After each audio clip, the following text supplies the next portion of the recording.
Welcome to सोमाज Hindi class. Bihari Satsai का सनी कज्जल चक झक लगन उपज्यो सुदीन सुनेहू का वर्णन विस्तार पूर्वक बताया जाएगा।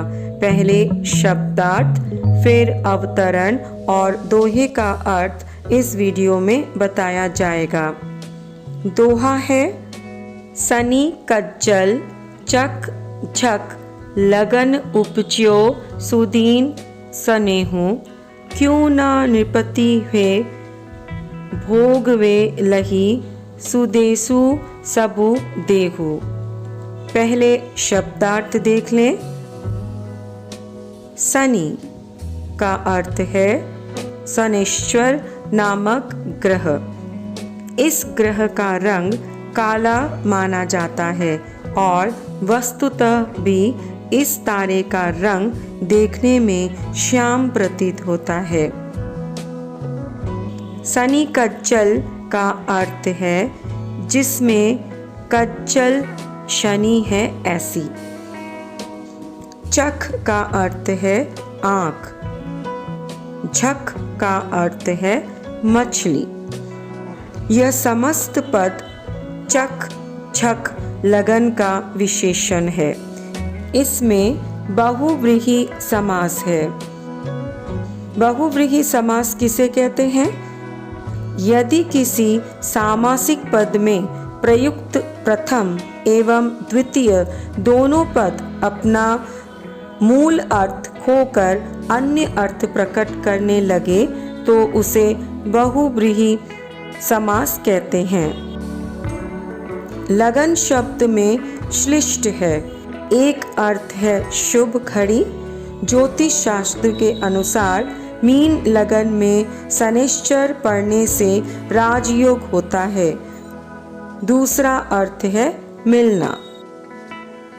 सुदीन का अर्थ है अच्छा दिन, ऐसा समय जो कि ग्रहों की स्थिति के कारण राजयोग के अनुकूल हो। सनेहू का अर्थ है स्नेह रूपी बालक। इस दोहे में उपज्यो लगन इत्यादि शब्दों के होने के कारण अर्थ बल से बालक शब्द का ग्रहण हो जाता है। भोगवे का अर्थ है भोग करे। सुदेशु का अर्थ है सुंदर देश। देश का सौष्ठव उसका धन धान्य तथा सानुकूल प्रजा से संपन्न होना इत्यादि है और देह का सौष्ठव सुंदर, युवा तथा स्निग्ध होता है। अवतरण, किसी सुअवसर पर नायिका के कज्जल कलित नेत्रों से देखने से नायक के हृदय में स्नेह उत्पन्न हुआ, जिसने उसके सर्वांग पर अधिकार जमा लिया। उसको इसी दशा का वर्णन सखी बड़ी चातुरी से नायिका प्रति करके उसको नायक से मिलाना चाहती है।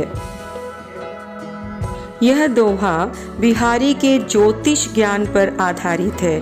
ज्योतिष में ऐसा माना जाता है कि जब कभी मीन राशि में शनि का प्रवेश होता है, उस समय पर जो बालक जन्म लेता है वह बालक निश्चित रूप से बहुत प्रभावशाली, योग्य शासक, चक्रवर्ती सम्राट के रूप में विकसित होता है।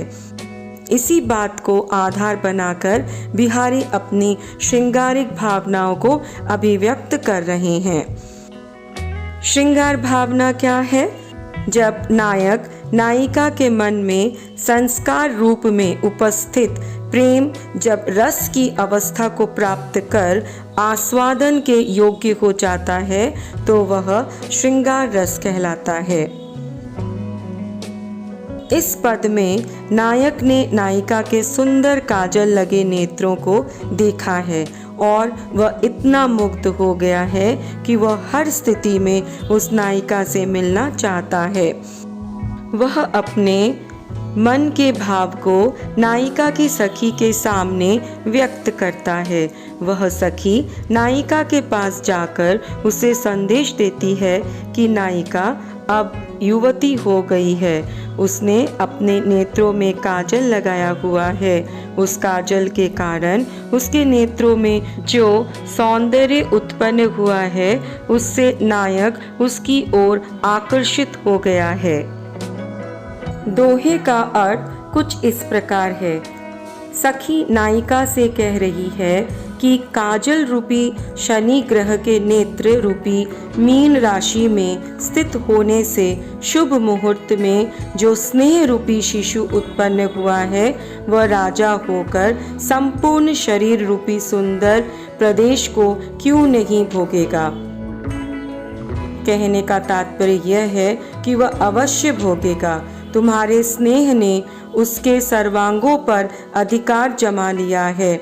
इस दोहे में सखी अपनी वाक चातुरी द्वारा नायिका के हृदय में नायक के प्रति प्रेम उत्पन्न करने का प्रयास करती है।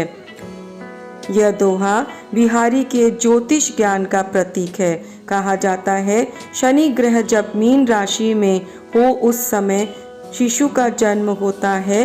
वह शिशु ज्योतिष के अनुसार कीर्तिमान राजा होता है। सखी ने यही कहा है कि हे नायिका, तुम्हारे नेत्र मछली के तरह हैं। उनमें लगा हुआ काजल शनि ग्रह जैसा है। ऐसे नेत्रों से जब तुमने नायक की ओर देखा तो उसके हृदय में स्नेह रूपी शिशु उत्पन्न हो गया। ऐसे मुहूर्त में उत्पन्न शिशु प्रसिद्ध राजा होता है। अतः तुम्हारा स्नेह भी प्रसिद्ध और स्थायी होगा। भाव यह है कि नायिका अपने काजल लगे नेत्रों से नायक के हृदय में प्रेम उत्पन्न कर देती है। नायक मोहित हो जाता है और उसके मन प्रण में नायिका के सुंदर नेत्रों वाली छवि बस जाती है। इस दोहे में रूपक और वृत्यानुप्रास अलंकार है। रूपक अलंकार किसे कहते हैं? जब गुण की अत्यंत समानता की वजह से उपमेय को ही उपमान बता दिया जाता है, यानी उपमेय और उपमान में अभिन्नता दर्शाई जाए, तब वह रूपक अलंकार कहलाता है। वृत्यानुप्रास अलंकार किसे कहते हैं? जब एक व्यंजन की आवृत्ति अनेक बार हो, वहाँ वृत्यानुप्रास अलंकार कहते हैं। यह अलंकार शब्द अलंकार के 6 भेदों में से अनुप्रास अलंकार का एक भेद है। यदि मनुष्य के जन्म के समय मीन लग्न हो और शनि ग्रह भी उस समय मीन राशि में हो तो उस मनुष्य की लग्न में मीन राशि के शनि का होना कहा जाएगा। ऐसा मनुष्य ज्योतिष शास्त्र के अनुसार राजा होता है। इस बात की पुष्टि जातक संग्रह राजयोग प्रकरण श्लोक संख्या 13 में की गई है। अगर वीडियो ज्ञानवर्धक लगे तो लाइक और चैनल को सब्सक्राइब करें। धन्यवाद।